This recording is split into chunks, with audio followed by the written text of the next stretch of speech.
Des bandits armés ont attaqué un convoi destiné à la paie des agents publics de l'État dans la province de Mai-Ndombe. Le bilan fait état des morts et plusieurs blessés acheminés à Kinshasa, nous dit Cédric Kenina. C'est une situation récurrente. Des agents payeurs dans un guet-apens en pleine bourse. Vu l'inaccessibilité de certaines zones et l'absence des institutions bancaires, c'est par route que ces personnels des banques partenaires du gouvernement arrivent à acheminer les revenus des agents publics de l'État.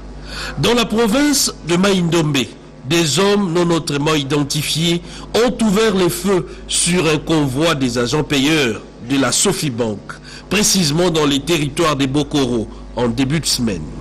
Bilan 1 mort et 4 blessés acheminés d'urgence à Kinshasa. L'émotion est grande à l'aérodrome d'Endolo, à l'arrivée des rescapés. L'élu de Mai-Ndombe, Tina Bekele Ipan, a fait montre de son indignation. Il y a cela 6 mois, on a connu le même genre d'attentat. Mais apparemment, je pense que les services de sécurité ne sont pas bien équipés pour faire face à cela. Il faudrait que le gouvernement central puisse épauler le gouvernement provincial pour qu'il puisse s'armer, se prémunir contre ce genre d'incidents. Cet énième forfait remet à la surface la question sur la sécurité des agents des banques de proximité qui, au péril de leur vie, traversent très souvent des espaces non sécurisés qui sont en fait des no-man's land ou des bandits armés. Sur la vente du lycée Lubusha par l'église catholique qui gère ce patrimoine, c'est la raison de l'invitation que le gouverneur a faite à la délégation de l'entreprise minière Excellent Mineral SARL étant acheteur pour lui fournir des explications quant à ce. Le lycée Lubusha n'a pas été vendu, mais l'école a cédé une de ses concessions qu'elle n'utilise pas, tout en gardant intact l'espace de son établissement scolaire. On lui a expliqué en fait les arrangements qu'on a fait avec l'église catholique par le truchement de lui-même, l'archevêque de Lubumbashi. Alors parce que comme vous le savez, le lycée Lubusha appartient à l'archidiocèse de Lubumbashi. Alors l'archidiocèse, dans les résolutions, il était question qu'on puisse d'abord construire un mur de clôture en matériaux durables pour sécuriser l'école. C'est ce qu'on a déjà fait. Donc au jour d'aujourd'hui, l'école est vraiment sécurisée. Il n'y a pas de problème parce que les gens disaient que l'église nous a vendu l'école, ce qui n'est pas vrai. Donc l'église ne nous a jamais vendu l'école. L'école existe. La raison pour laquelle l'église nous avait obligé de construire le mur de soutènement pour sécuriser les enfants. Donc tout ça a été fait. Donc on a tout expliqué à l'autorité. Donc il y avait des rumeurs qui circulaient qui n'étaient pas vraies. Donc l'autorité a mené la vraie version. Le secrétaire général adjoint de l'Union pour la démocratie et le progrès social UDPS, Rubens Mikindo, vient d'une mission d'inspection dans la ville de Goma, chef-lieu de la province du Nord Kivu. Se rendre compte de l'évolution et du niveau d'exécution du programme d'urgence de 100 jours du chef de l'État Félix Antoine Tshisekedi Tshilombo dans tous les secteurs de la vie, constater le degré de l'épidémie Ebola qui sévit la population de ce coin du pays, puis sensibiliser cette population à travers une vulgarisation de la coalition FCC Cash en rapport avec les enjeux politiques de l'heure sont là les points saillants qui ont constitué son agenda. Dans la ville de Goma, a constaté le secrétaire général adjoint de l'UDPS, Rubens Mikindo, il y a un problème sérieux de l'électrification et le manque d'eau potable. Sans oublier le calvaire qu'offre le tronçon routier Saké-Massissi-Walikale, presque abandonné et attend avec impatience sa réhabilitation.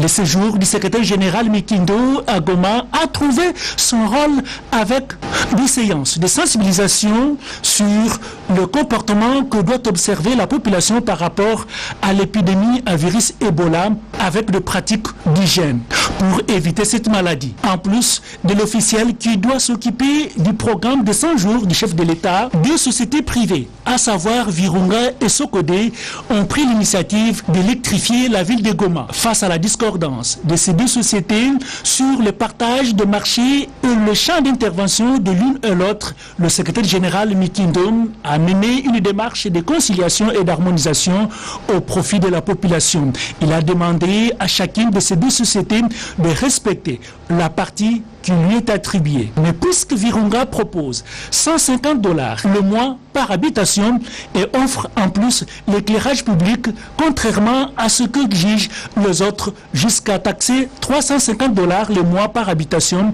on ne peut que soutenir le mieux offrant, c'est-à-dire Virunga. Avec l'intervention du chef de l'État, Félix Antoine Tshisekedi, la mission du secrétaire général Mikindo à Goma a connu un succès du fait qu'à présent la ville de Goma est éclairée et la population est restée en liesse. Comme pour dire à l'UDPS, le peuple longe l'avenue Irambo dans la commune d'Ibanda revêt une nouvelle robe après sa modernisation par la société chinoise Zengwei Corporation.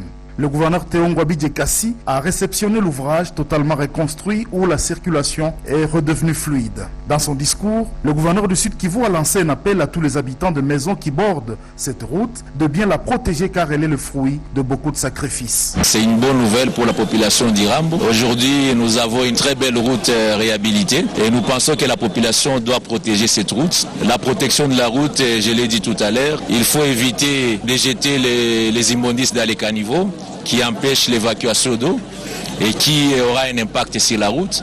Nous avons aussi demandé que la route ne soit pas les lieux de stationnement des véhicules. Il y a aussi le marché pirate qui se fond dans la ville. Ce n'est pas sur la route où on doit installer le marché public. Financé par la Banque mondiale, les travaux de modernisation de ce tronçon d'1,5 km s'inscrivent dans le cadre du programme de développement urbain. Plusieurs quartiers reculés de la ville sont ainsi désenclavés à la grande satisfaction des habitants. On est là pour accompagner, pour appuyer le travail fait par les chefs de l'État, les gouvernements provinciaux. Ainsi, bonne nouvelle pour la ville de Bukavu, la Banque mondiale vient de financer 3 nouveaux projets, dont 2 routiers et un autre pour la construction d'un marché moderne à Nyawera. Ces objectifs rejoignent ainsi la vision du chef de l'État, son Excellence Félix Tshisekedi Tshilombo, à qui je rends un vibrant hommage. Car cette route mène au cimetière qui constitue un patrimoine de toute la ville. D'où les remerciements du chef de l'exécutif provincial à l'endroit du bailleur de fonds, la Banque mondiale. Faire face à la maladie à virus Ebola doit être la préoccupation majeure de tout Congolais. La Croix-Rouge RDC, avec le soutien de la Fédération internationale de la Croix-Rouge et du Croissant-Rouge, accompagne efficacement les gouvernements dans la prévention et la riposte de cette maladie qui fait endeuiller l'est de la RDC, précisément Beni et Gouma. Le plaidoyer mené par les autorités de ces mouvements humanitaires n'a pas laissé indifférent la Croix-Rouge française qui a offert ses dons de 10 bulles pour isoler pendant 24 heures le cas suspect avant leur transfert aux centres appropriés. 7 déployés sur le terrain à Beni, Mangina et Goma.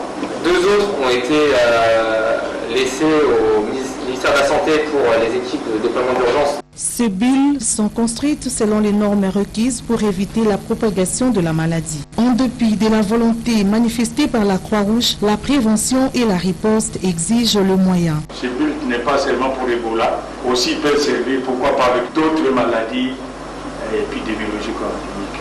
Nous les remercions pour cet appui technique et pour ce renforcement des capacités. Au grand mot, grand remède, dit-on, les gouvernements doivent multiplier les efforts, stratégies et afin de mobiliser les moyens qui permettent la mise en œuvre de la riposte contre cette maladie qui décime la population à l'est du pays.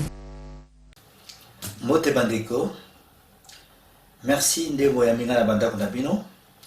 Tomanda désormais kokutana na cadre ya émission Oyo Tolobe la santé. Bon, nga komona nga Jean-Paul Djamba, dont naza Ndeko Nabino, dont naza na poto depuis Bambula Ebele, dont na longwa Kisasa, na kolika na Kisasa, na Bandal, biso bana Bandal, Bandal na longwa na ya poto, l'hypertension, le cœur est une pompe musculaire qui propulse le sang sous le réseau d'artères. Et nous, mon thème à biso ezali pompe et un muscle et aka neti likofi motema mutu so neti likofi na ye sikoyo motema wana musala na moya nini ko poussa ko tindika makila ya propre na bamisisa minene na bartère. Diabète eza sécrété na moko ya eteni ya nzoto o babengi pancréas. Pancréas ou pancréas yango ezo sécrété entre autres ba hormone mibale o babengi insuline. Musala ya insuline eza nini? Eza soki olie yango ezo réguler. Ezo tia donc soko lié et sécréter et produire insuline pour équitisa to ya sukali AVC. AVC eza nini? Accident vasculaire cérébral. Bon, on va expliquer bien la mukuse. A ezali accident o ekoya à tout moment. Eza brutal. Siko V etali makambo a vaisseau, ba vaisseau ezali ba artère, ba veine o ezana cerveau. Et puis C cérébral etali makambo etali cerveau, etali mutu. Voilà pour la AVC. Mais si on va classifier en mode 2, les amis balés, les AVC au babengi ischémique, na AVC au babengi, continue à proposer nos conseils. Quand on dit maman n'a pas de bananaï, n'a quitté là. Papa Dembaki, de Kama Nyamase, la dièse. N'a pas quitté na pondu. Cause la zoto malamu et de qui, loso. Nyama, mbisi, na pondu. Merci. Original.